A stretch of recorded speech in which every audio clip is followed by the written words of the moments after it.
उम्मीद करता हूँ सब लोग खैरियत से होंगे।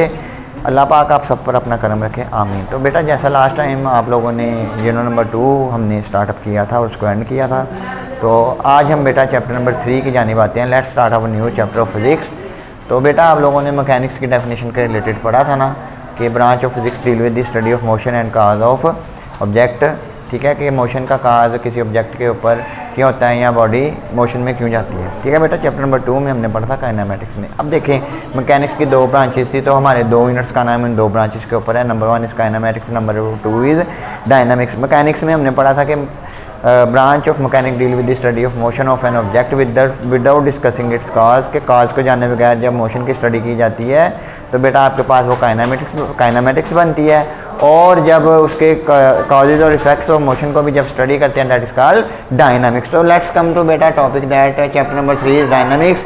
तो बिस्मिल्लाहिर्रहमानिर्रहीम, let's start our topic today.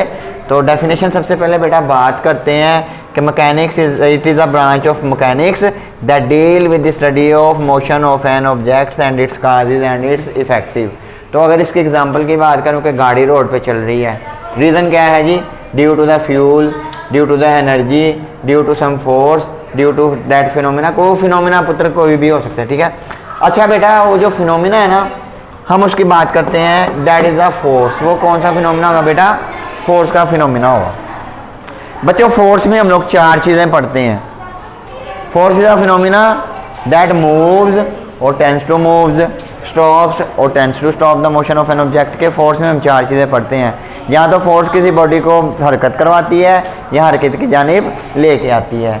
Force किसी बॉडी को स्टॉप करवाती है या स्टॉप करवाने की जानिब लेके आती है। ठीक है बेटा, तो आगे हम अगर इसके यूनिट की बात करें तो unit of force is Newton. इसका यूनिट क्या होता है बच्चों?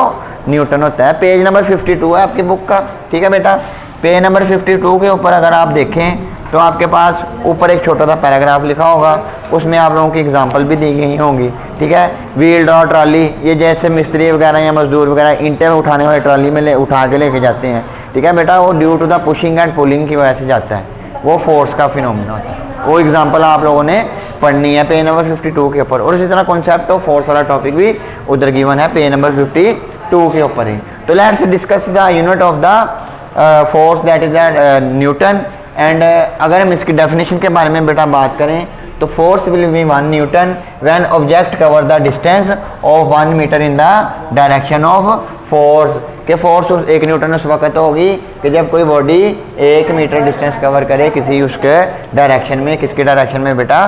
फोर्स की डायरेक्शन में। तो अगर इसके यूनिट की बात करें तो इसका ऐसा यूनिट बेटा किलोग्राम पर मीटर स्क्वायर होता है। ठीक है, सॉरी पर मीटर सेकंड पर सेकंड स्क्वायर होता है। ठीक है बेटा, तो इसकी अगर डेरिवेशन की बात करें तो F = ma।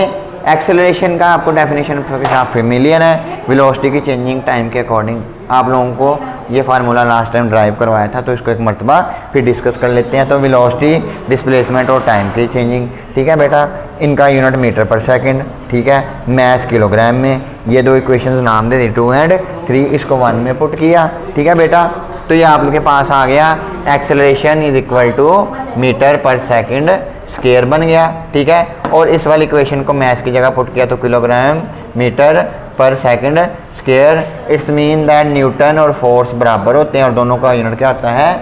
मीटर पर सेकंड स्क्वायर। तो बच्चों आज का ये हमारा छोटा सा टॉपिक था, ब्रीफ सा इंट्रोडक्शन था डायनामिक्स का प्लस फोर्सेस का। और बेटा अब फोर्सेस वाला क्योंकि हम पढ़ रहे हैं तो फोर्सेस की डिफरेंट टाइप्स है, वो इंशाल्लाह कल के लेक्चर में हम लोग डिस्कस करेंगे। उम्मीद करता हूँ आप सब लोग अपने खैरियत से होंगे। रोज़े रखें, खुश रहें, खुश रखें। अल्लाह ताला आप सबको कामयाब करे। अल्लाह हाफिज़।